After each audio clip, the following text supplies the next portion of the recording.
वैसे तो कुछ रिकर्जन के केसेस रह गए थे, तो उनको हम कुछ कुछ रिकर्जन क्वेश्चंस रह गए थे, उनको अभी हम सॉल्व करने वाले हैं। ठीक है, चलिए चलते हैं, सॉल्व करते हैं।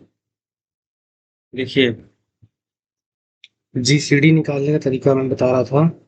तो ये इसको हम लोग करते हैं डिवाइजर मेथड से। कौन सा मेथड होता है, इसमें क्या होता है, जो ए की वैल्यू होती है वो बी की मिल जाती है, और बी को वैल्यू मिलती है रिमाइंडर की। इतनी बात आपको याद रखनी है, ठीक है। इसके बाद समझ, इतनी बात आपको समझ में आ गई। चलते हैं। ये कर लिया।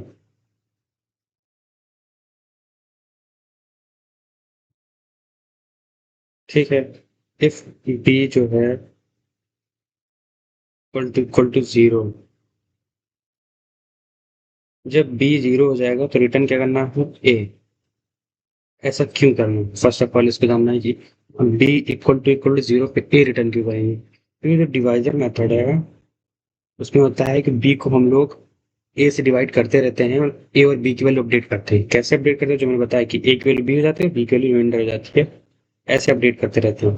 ठीक है, तो जो ए और बी को जो डिवाइड करेंगे तो जो रिमाइंडर आएगा, मॉडल निकालेंगे तो जो रिमाइंडर आएगा वो बी बी को मिलेगा, और बी की वैल्यू मिलेगी ए को।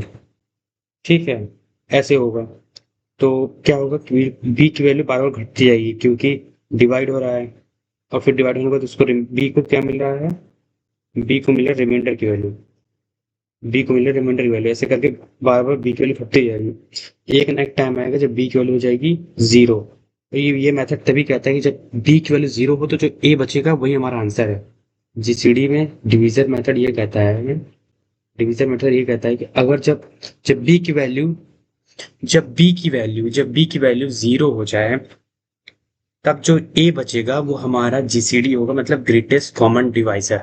और ये हम कैसे निकाल रहे हैं, किस लॉजिक से, ये है डिवीजन मेथड, इससे निकाल रहे हैं इसको सॉल्व करने के लिए। ठीक है, इसमें अब ये मत सोचिए कि जीरो पे ए क्यों आ रहा है, क्योंकि ये एक मेथड है। जैसे कि मैथ बहुत सारे मेथड होते हैं सॉल्व करने के, तो ये एक मेथड है इस क्वेश्चन को सॉल्व करने का। इसी मेथड पे ये लॉजिक बनाया गया है। ठीक है, मैं करके दिखाता हूँ।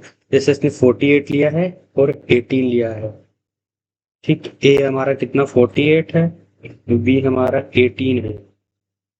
ठीक है, इसको डिवाइड किया तो कितना आएगा, रिमाइंडर आएगा, मतलब मॉड्यूलस निकाला इसका तो रिमाइंडर आएगा 12। ठीक, ठीक है, 12 रिमाइंडर आ गया हमारा। और हमारी एक अब नया ए की वैल्यू क्या है, नया ए की वैल्यू है होगी 18, क्योंकि जो बी की वैल्यू थी, ये बी की वैल्यू थी ये, अब ये ए को मिल गई। और जो बी की वैल्यू हो गई वो क्या होगी, नया रिमाइंडर जो है, जो रिमाइंडर है वो ये। ठीक है, आगे इसको डिवाइड करें 18 डिवाइड बाय 12। ठीक है, तो इसको इसको मॉड्यूल्स निकालेंगे तो इसका कितना आएगा, इसका रिमाइंडर आएगा 6। और फिर अब ए की वैल्यू कितनी हो गई, ए की वैल्यू हो गई 12, और बी की वैल्यू कितनी हो गई, बी की वैल्यू हो गई 6। अब डिवाइड किया इसको 12 6। ठीक है, अब इसको किया तो रिमाइंडर कितना आ गया, जीरो। ठीक है, ए की वैल्यू कितनी आ गई 6, और बी की वैल्यू कितनी आ गई, जीरो। ठीक है, और ये चल कैसे रहा है मैं बताता हूँ, ये चल इसका फ्लो कैसे चल रहा है।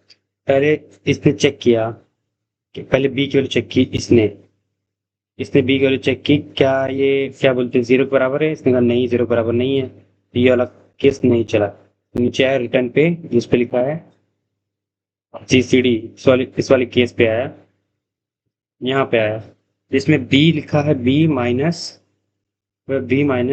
ए divide by A modulus by B. तो इसमें जो बी था, बी तो हमने ए की जगह पे हमने क्या रख दिया है, बी रख दिया। देखो ए की जगह बी रख दिया है, और बी की जगह पे क्या रख दिया है, बी की जगह पे रख दिया ए मॉडुलस बी। मतलब ये कहना चाह रहा है कि ए जो होगा हमारा बी होगा, ए जो हमारा होगा बी होगा, मतलब ए जो होगा उसको बी की वैल्यू मिलेगी, ए को बी की वैल्यू मिलने वाली है, और बी को किसकी मिलने वाली है, बी को मिलने वाली है ए मॉडुलस बी की वैल्यू, ए मॉडुलस बी की वैल्यू। तो ये हो गया जो मैंने आपको बताया कि ए जो होगा वो बी जो होगा उसको ए की वैल्यू मिल जाएगी, ए को बी की वैल्यू मिल जाएगी और बी को रिमाइंडर की वैल्यू मिलेगी, तो रिमाइंडर तो यहीं से आएगा ना, तो ये ठीक हो गया। इतना आपको समझ में आया? हर बार चेक करेगा, इसने पहले ये किया, डिवाइड किया, ठीक है, पहले इसने डिवाइड किया 18 और 48 और 18 को डिवाइड किया तो 12 रिमाइंडर आया। तो हमारी ए की वैल्यू कितनी थी, पहले हमारी 48 थी, बी की वैल्यू 18 थी। अब हमारी ए की वैल्यू कितनी है, 18, और बी की वैल्यू 12। उसको चेक किया कि बी की वैल्यू 0 नहीं है, तो फिर ये वापस से डिवीजन हुआ, 18 और 12 का मॉडुलस निकला, तो हमें वैल्यू मिली 6। ठीक, अब हमारी ए की वैल्यू क्या है, 12, और बी की वैल्यू क्या है, 6। तो फिर चेक किया, क्या ए की वैल्यू 0, बी की वैल्यू 0 है, नहीं है, फिर डिवाइड होगा। अब ए की वैल्यू है 12 और बी की वैल्यू है 6। ठीक है, ए की वैल्यू है 12, बी की वैल्यू है 6। अब हमारा इसका रिमाइंडर निकाल, इसका रिमाइंडर क्या है, 0। तो हमारी अब नई ए की वैल्यू क्या आई है, 6, और बी की वैल्यू आई 0। तो क्या कहा था, अगर बी की वैल्यू 0 आ जाए,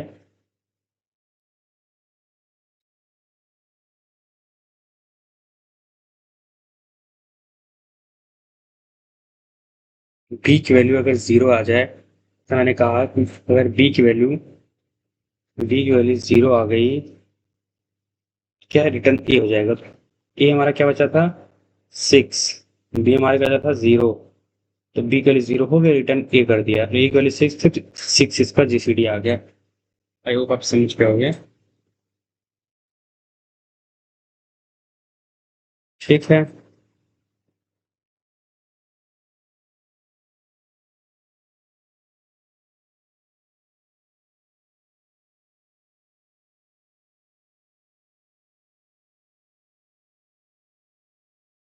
अब हम ये करते हैं डेफ रिवर्स str। ये हमने बनाया इस नाम का, इस नाम का हमने क्या एक स्ट्रिंग बना लिया है, जिसका लेंथ हमने दी 0। इफ लेंथ, अगर लेंथ जो है हमारी 0 है, इक्वल टू 0 है, हमारी लेंथ अगर इक्वल टू 0 हो गई, तो रिटर्न कर दो एस। एस क्या रिटर्न है, मतलब वही जो मेन हमारा जो स्ट्रिंग पहले से थी, मतलब ये पाइथन जिसे मान लेते दिया, तो पाइथन रिटर्न कर दो अगर एस आ जाता है। ठीक, अब हम समझाता हूँ इसको कैसे सॉल्व करना है, ये कहना क्या चाहता है उसका बेस केस सब समझाता हूँ। देखिए नीचे जो यहाँ पे दिखा रहा है, ये दिखा रहा है कि जैसे मान लीजिए हमने पाइथन दिया है, PYTHOUN, पाइथन है, ठीक है, ON। तो उसमें क्या होता है कि एस जीरो क्या हुआ, एस जीरो हुआ हमारा, क्या हुआ, एस जीरो हमारा हुआ पी। ठीक है, तो ये ऐसे होता है, हमने पाइथन लिखा,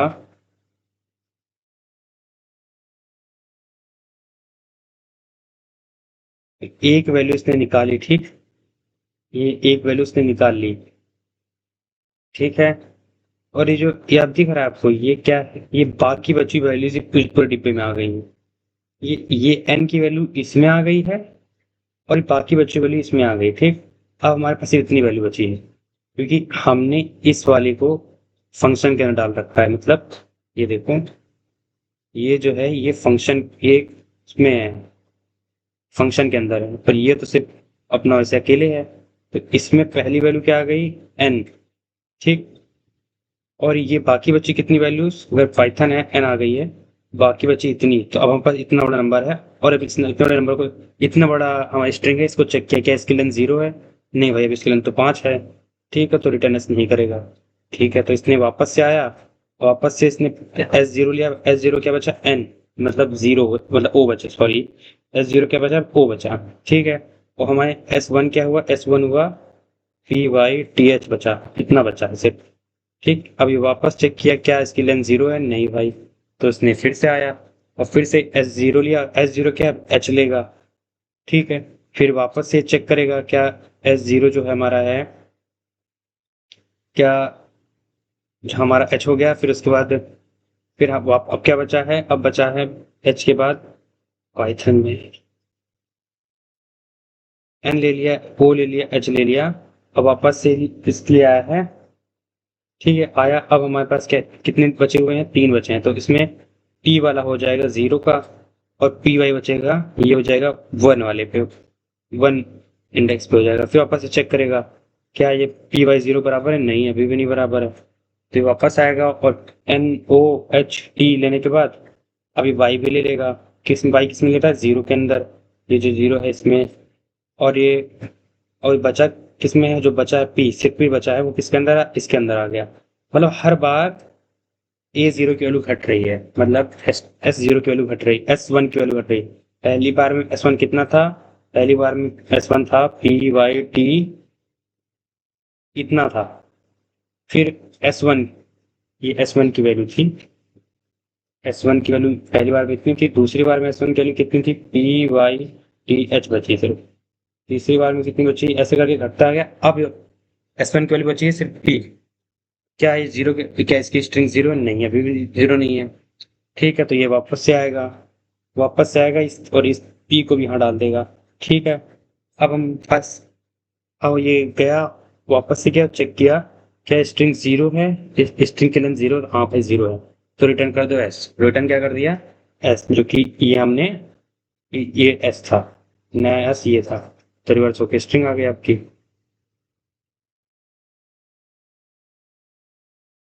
आई होप समझे को समझाने की तो पूरी कोशिश की है।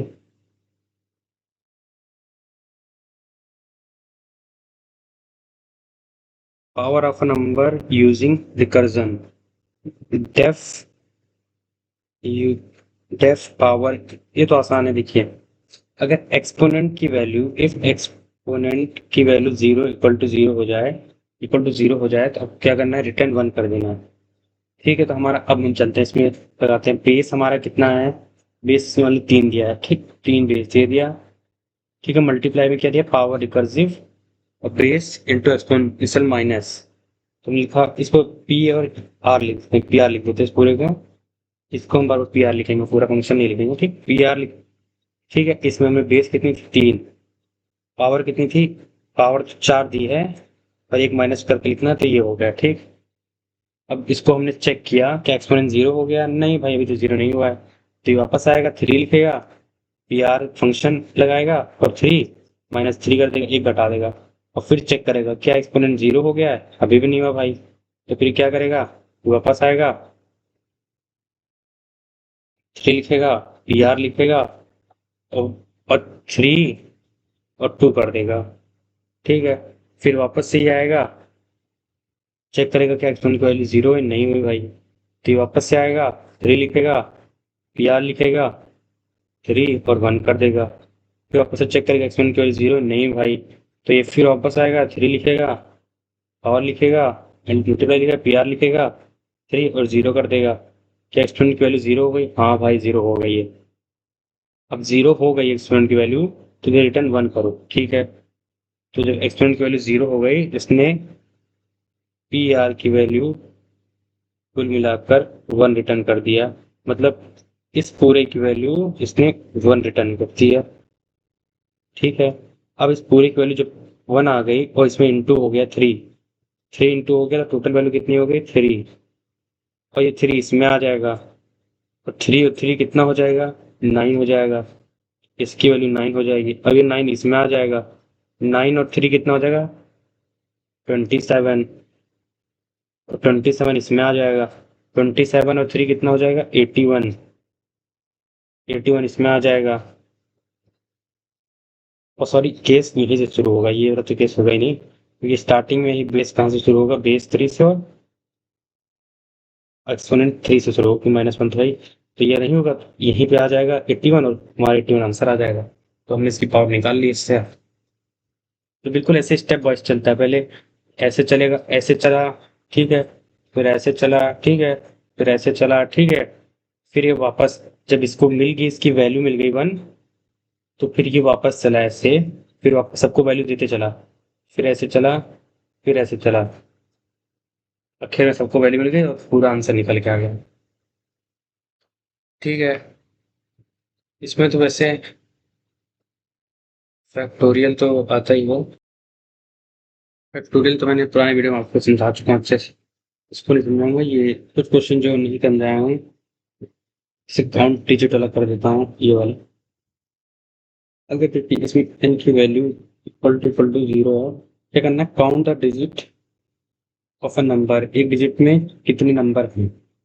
ठीक है, तो रिटर्न 1 रखा पहले से, प्लस काउंट डिजिट किया। और ये क्या था, ये मैंने आपको बताया था, लो डिवीजन है, जिससे क्या है, हर बार जो भी नंबर आता है वो एक से घट जाता है। मतलब मान लीजिए क्या, अब आपका नंबर है 98765, तो हर बार एक वैल्यू घटती चली जाएगी। ये जितनी बार परफॉर्म होगा वो एक वैल्यू घट जाएगी, एक वैल्यू घट जाएगी, एक वैल्यू घट जाएगी, एक वैल्यू घट जाएगी। ठीक है, ठीक है, ऐसे ही होगा। तो हम अब आपको सिखाते हैं, ये रिकर्सिव फॉर्म हो और एन की वैल्यू 0, हर बार एन की वैल्यू चेक करेंगे हम। ठीक है, तब उसको मैं स्टेप बाय स्टेप समझाता हूँ आपको कैसे परफॉर्म होगा। पहले इसने नंबर प्रोवाइड किया, ठीक है, ये नंबर प्रोवाइड हमको मिला, चेक किया क्या ये नंबर 0 है। इतना बड़ा नंबर 0 हो सकता है क्या? नहीं भाई, बिल्कुल भी नहीं, ये 0 के बराबर नहीं है। तो ये गलत हो गया, तो नीचे आएगा रिटर्न में, यहाँ 1 लिखेगा, तो जो नंबर है, जो हमारा n है, उसको डिवाइड कर देगा से 10 से, 10 से डिवाइड करके फंक्शन वापस से फंक्शन को कॉल कर देगा। ये फंक्शन को कॉल कर दिया, जब देख रहे हो, ये फंक्शन को उसने कॉल कर दिया है। और 10 से डिवाइड करने के बाद, तो 10 से डिवाइड किया तो क्या हो गया, ये 786 इतना बचा, तो 5 खत्म हो गया। अब वापस से चेक किया, क्या 0 के बराबर है? नो ब्रो, कोई 0 के बराबर तो बिल्कुल भी नहीं है ये।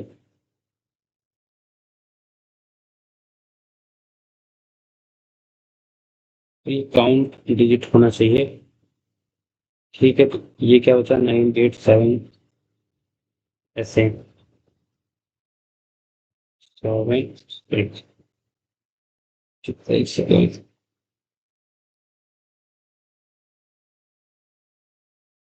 ठीक है, ये हो गया। अब हमने वापस 7 लिखा, क्योंकि क्या नंबर चेक पहले 0 के बराबर नहीं थी, तो वापस इसने कॉल किया CD और डिवाइड कर दिया किससे, 10 से, तो हमारा बचा C। तो इतना बचा हमारा। ठीक है, अब चेक किया क्या ये वाला नंबर 0 के बराबर नहीं, भाई भी 0 के बराबर नहीं है, तो रिटर्न 0 नहीं हुआ। फिर वापस से आए, फिर CD लिखा, फिर हमने लिखा, फिर 7 8, अब एक वैल्यू और घट गई क्योंकि 10 हम हर पर डिवाइड कर रहे हैं। अब फिर चेक किया क्या ये नंबर 0 के बराबर है, तो क्या ये नंबर 0 के बराबर नहीं ना, तो ये वापस से कॉल करेगा 1 CD 9। ठीक है, तो वापस से कॉल चेक किया इसने, क्या 0 के बराबर है? नहीं भाई, तो वापस से आएगा, फिर लिखेगा प्लस CD 0, नंबर हमारा 0 बन गया। इसने चेक किया क्या 0 है? हाँ भाई, अब 0 हो चुका है ये। अब जब 0 हो गया तो हम क्या करेंगे, रिटर्न कर देंगे 0। तो इस वैल्यू को हम पूरा 0 रिटर्न करेंगे। तो इस 0 + 1 कितना हो जाएगा, 0 + 1 हो जाएगा, ये वाली वैल्यू हो जाएगी हमारी, टोटल वैल्यू हो जाएगी ये, एक सेकेंड, 1, क्योंकि ये 0, इस इस पूरे की वैल्यू, इस पूरे की वैल्यू 0 आई, +1 किया तो हमारी वैल्यू आ गई 1, और ये 1 यहाँ चला जाएगा 1, और इसकी वैल्यू कितनी आएगी, तो इस ये 1 की वैल्यू, इसकी वैल्यू, पूरी की वैल्यू 1 हो गई है, तो +1 तो कितनी हो गई, 2 हो गई, इसकी वैल्यू 2 हो गई, तो अभी इनको इसको 2 की वैल्यू दे दी, तो ये वैल्यू पूरी टोटल हो गई 2, तो +1 तो ये हो जाएगा 3, और इसमें चला जाएगा, तो इसकी वैल्यू कितनी हो गई 3, और +1 तो कितनी हो गई फिर 4, 4 इसमें चला जाएगा, इसकी वैल्यू कितनी हो गई 4।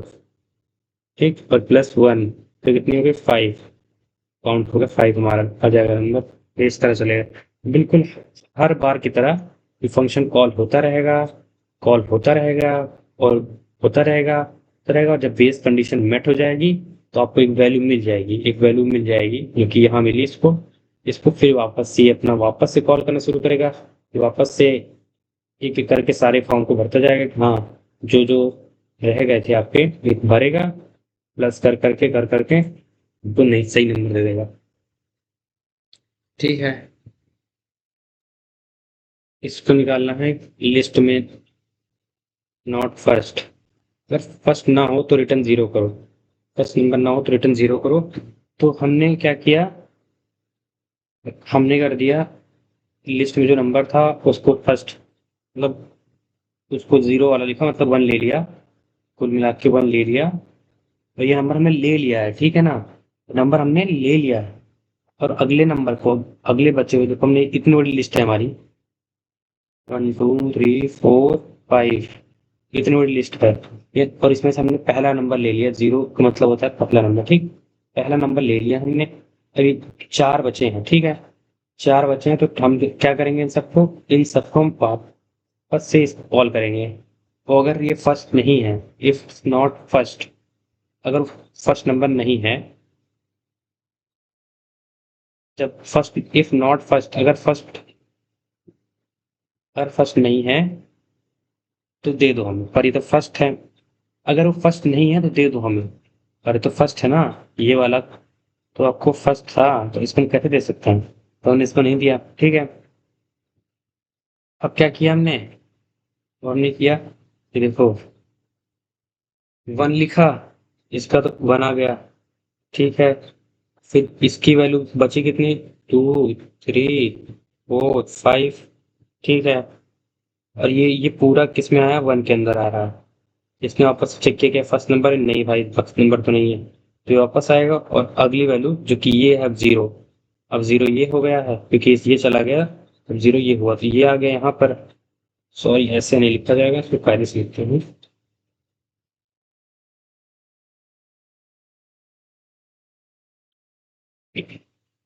ऐसे लिखा जाएगा ये, 1 प्लस लिस्ट सम, ठीक है, 1 प्लस लिस्ट सम।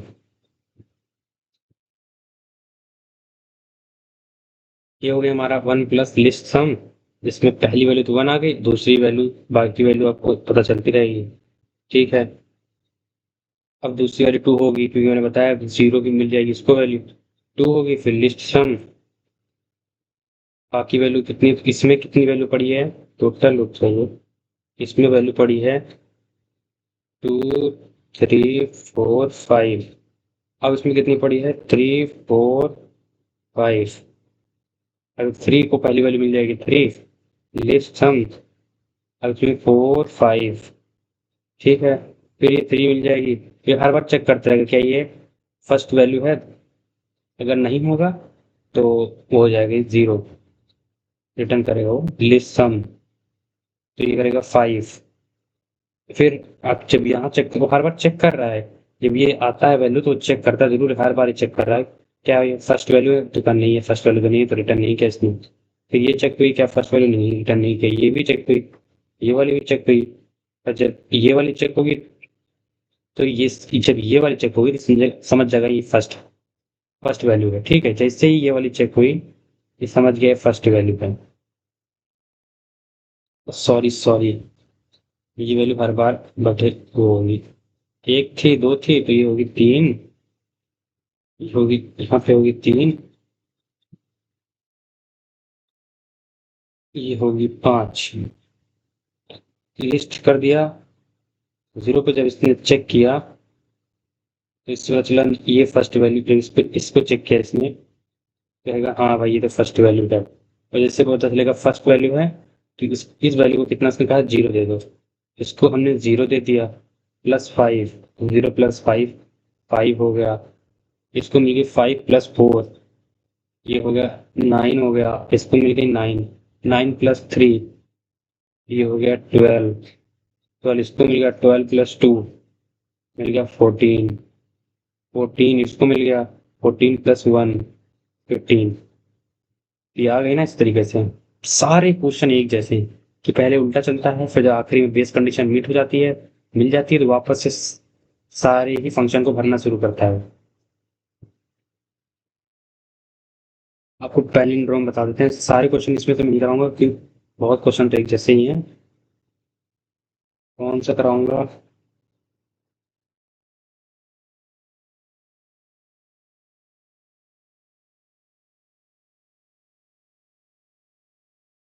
ये सब खुद कर लेना, मैं आपको पैलिंड्रोम बता देता हूँ और एक क्वेश्चन और बताऊंगा। ठीक है, पैलिंड्रोम में क्या है, ये तो आसान है, इस पे लेंथ चेक करनी है कि अगर जो लेंथ है वो 1 से कम हो या तो 1 हो, 1 से कम या 1 हो तो रिटर्न ट्रू करो, ठीक है। और ये हर बार क्या होगा, S0। प्लस में पैलिंड्रोम का मतलब होता है, मतलब ये होता है कि जो आगे से अगर उसको उल्टा करके लिखते हो, चाहे इधर से लिखो चाहे इधर से लिखो, दोनों सेम हो। नमन एक पैलिंड्रोम है कि अगर नमन इधर से लिखा जाए तब भी नमन है, नमन इधर से लिखा जाए तब भी नमन, दोनों तरफ से नमन है, तो एक पैलिंड्रोम है। कह रहा है चेक करो क्या जो हम नंबर दे रहे हैं वो पैलिंड्रोम है, तो इसने पहला नंबर मैडम दिया है, देख के पता चल रहा है पैलिंड्रोम है, ठीक। और दूसरा हम पाइथन, तो ये पैलिंड्रोम है नहीं। फिर पता करना है, कैसे पता करेगा? तो ये चेक करेगा लेंथ क्या है, जीरो से लेंथ चेक करेगा, एक या एक से कम होगी तो ट्रू करेगा, नहीं नहीं है तो क्या करेगा, यहाँ नीचे वाली वैल्यू पे आएगा S0 और S-1। तो मैडम में क्या होता है, इधर से जीरो शुरू होता है, 0 1 2 3। जब इधर से कैलकुलेट करते हैं तो -1 -2 -3 -4 ऐसे होता है, ठीक है। तो ये कह रहा है कि जीरो और -1 को, जीरो और -1 को करो, तो होता है 1 0 1 2 3 4। फिर तो -1 -2 -3 -4 -5। तो कह रहा है जीरो और -1 को चेक करो, ठीक है। चेक करेंगे तो m और n, अगर ये फॉल्स आ जाए तो क्या करो, ये रिटर्न करो, ठीक है। ये रिटर्न करो, तो ये चेक करेगा, अगर ये फॉल्स आ जाता है, नॉट इक्वल टू, तो मतलब इसके इक्वल नहीं होना चाहिए, इसके इक्वल नहीं होना चाहिए। अगर इक्वल है तो फिर ये कंडीशन रन होकर ये रन होगी। ऐसे बता रहा हूँ, इसने पहले चेक किया 1, तो 1 भी नहीं था, 3 4 भाई वो हैं, 1 नहीं है तो ये भी नहीं रन होगा। जब ये रन करने के बाद ये तो इसको मैच किया, मैडम था तो ये तो मैच हो गया, ट्रू हो गई कंडीशन, ये तो मैच हो गई, ये सही हो। तो इसने क्या कहा, नहीं होनी चाहिए। जब नहीं होनी चाहिए तो ये कंडीशन भी रन नहीं होगी, तो जब ये दोनों ही रन नहीं होगी तो ये फिर नीचे वाली कंडीशन पे आएगा। फिर अगला क्या करेगा, इसको, जो हमारा सिग्नल में 1 था, 1 को -1 से बदल देगा, मतलब एक सेकेंड, ठीक है। तो ये हमारा इसको चेक करेगा, और ये हर बार ऐसे चेक करता रहेगा, आखिरी में जो नंबर आएगा, ये जब एक नंबर बचेगा, जब जैसे मान लिया हर बार इसे चेक किया तो इसने इसको चेक किया, फिर इसको इससे चेक किया तो ए भी एक सेम है, एम भी सेम, एक वैल्यू बची है, उसने क्या कहा, ये एक वैल्यू हो तो रिटर्न ट्रू कर दो, ट्रू यहाँ पे हो गया रिटर्न। इस तरीके से फॉल्स वाला भी हो जाएगा। बस मैं आपको एक क्वेश्चन बताना चाहता हूँ, बाकी आप ये सब क्वेश्चन से ट्राई करना। फेबोनाची वाला एक क्वेश्चन बताना चाहता हूँ, कहाँ गया, उसको मैंने कुछ कायदे से नहीं बताया था। फेबोनाची, फेबोनाची वाला क्वेश्चन मैन हुई क्या, ऐसी हुई। फेबोनाची वाला, एक सेकंड गाइस बस। फैक्टोरियल, रिकर्जन, बैट रिकर्जन, हाँ ये वाला। ये क्वेश्चन एक क्वेश्चन है भाई, बहुत तगड़ा क्वेश्चन है इसका, छोटा सा पर इसका लॉजिक तगड़ा है। देखो, हमारा हम मान के चल रहे हैं, अगर जो है हमारी एन जो है या तो एक से बड़ा होगा या तो एक होगा, इससे कम हुआ तो हम एन रिटर्न कर देंगे, ठीक है। और हम रिटर्न क्या कर रहे हैं, रिटर्न हम कर रहे हैं फेबो, और ये हमने रेंज भी दी है कि हम हर बार इस पर नंबर डालते रहें, नंबर डालते हैं।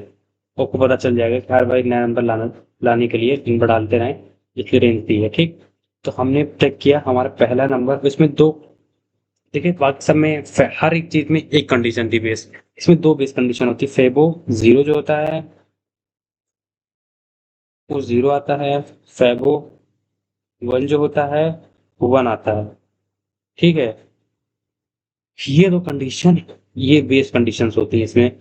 तो इसने क्या किया, पहले n-1 और n-2, फेबो n-1 n-2, तो रन हुआ, इसने ये सबसे पहले 1 पे गया, सबसे पहले 7 गया, सॉरी सबसे पहले 7 गया, तो 7 कितना, 7 n-1 कितना हुआ, 6, और 7 n-2 कितना हुआ, 5। ना हमें पता, ना हमें पता है कि फैबो 6 से होता है, फैबो 5 पे होता है। फिर हम वापस से रन किए इसको, रन किया तो फैबो अब क्या मिला, फैबो 5, फैबो 4। ये भी नहीं पता हमें, हम आगे चलेंगे और रन किया इसको, तो यहाँ फैबो 4, फैबो 3। ये भी नहीं पता हमें, तो और रन करेंगे फेबो 3, फेबो 2, और रन करेंगे, ये भी नहीं पता हमें, फेबो, फेबो 2 प्लस फेबो 1। पर हमें फैबो वन तो मैंने बताया पता है कि वन होता है। फैबो वन वन होता है। फैबो टू क्या होता है? फैबो टू होता है हमारा फैबो जीरो प्लस फैबो वन। जैसे मैं हर बार देख रहे हैं हम लोग ये जो है दो एक वैल्यू जो हो रही है n minus one n minus two से आ रही है। तो फैबो टू किससे आएगी? एन एन माइनस वन और एन से आएगी। एन माइनस टू से आएगी तो एन माइनस वन ये हो या एन माइनस टू ये हो। इसकी वैल्यू पता है जीरो होती है। इसकी वैल्यू पता है कितनी होती है? वन होती है। तो जीरो वन वन कितना हो गया? वन। इसकी वैल्यू कितनी आएगी? वन। तो इसकी वैल्यू पता है बताया मैंने फाइव वन की वैल्यू वन होती है। फाइव वन प्लस वन हो गया फाइव टू की वैल्यू हो गई हमारी टू।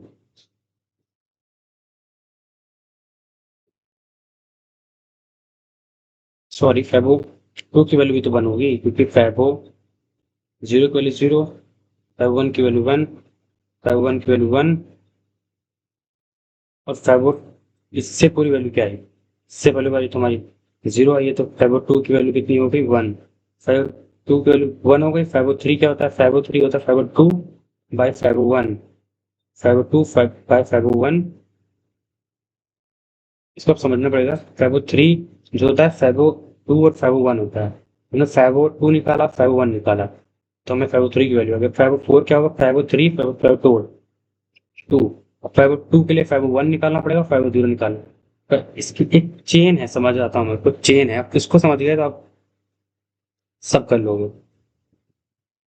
ये चेन समझ जाओ तो आप ये क्वेश्चन समझ जाओगे फिबोनाची का। कि देखो अगर हमने लिखा फैबो फाइव प्लस फैबो फोर तो क्या हुआ? ये किसका है? फैबो फोर प्लस फैबो थ्री है। इन दोनों से बुन के बना है। तो फैबो फोर फैबो किससे बना? फैबो थ्री से फैबो टू से बना है। फैबो टू किससे बना है? फैबो वन से बना है। फैबो जीरो से बना है। ये किससे बना है? फैबो टू से बना है। फैबो टू से बना है। फैबो थ्री की इस यहाँ लिख देता हूँ ये चीज कि फैबो थ्री किससे बना है? टू से बना है और वन से बना है। और फोर किससे बना है? फोर बना है थ्री से बना है, टू से बना है। थ्री किससे बना है? टू से बना है, वन से बना है। और टू किससे बना है? वन टू बना है, वन से बना है, जीरो से बना है। और ये टू किससे बना है? ये बना है वन से बना है। ऐसे करके ये सॉल्व होगा। जब एकदम बेस की वैल्यू पता चल जाएगी तो फिर इसमें फिल होगी, फिर इसमें फिल होगी, तो फिर इसमें फिल होगी, फिर इसमें फिल होगी, फिर इसमें फिल होगी, इसमें फिल होगी। फिर जब इन दोनों फिल हो जाएगी तो इसकी वैल्यू आ जाएगी। तो इसके लिए आप पहले इसमें फिल होगी तो इसमें फिल होगी। फिर जब ये फिल हो जाएंगे, ये दोनों फिल हो जाएंगे तो ये थ्री की वैल्यू फिल होगी, टू की वैल्यू फिल होगी। जब इसमें फिल हो जाएगी तो ये फिल हो जाएगा। जब इन दोनों की वैल्यू फिल हो जाएगी इसकी अलग टूटेगा, इसका अलग फिल हो जाएगा। जब ये फिल हो जाएगा तो इसकी वैल्यू आ जाएगी। इन दोनों की वैल्यू आ जाएगी तो इसकी वैल्यू आ जाएगी, फिर आखिर में इसकी वैल्यू आ जाएगी। तो हमने जो डिजिट लिखा उसकी वैल्यू आ जाएगी ऐसे।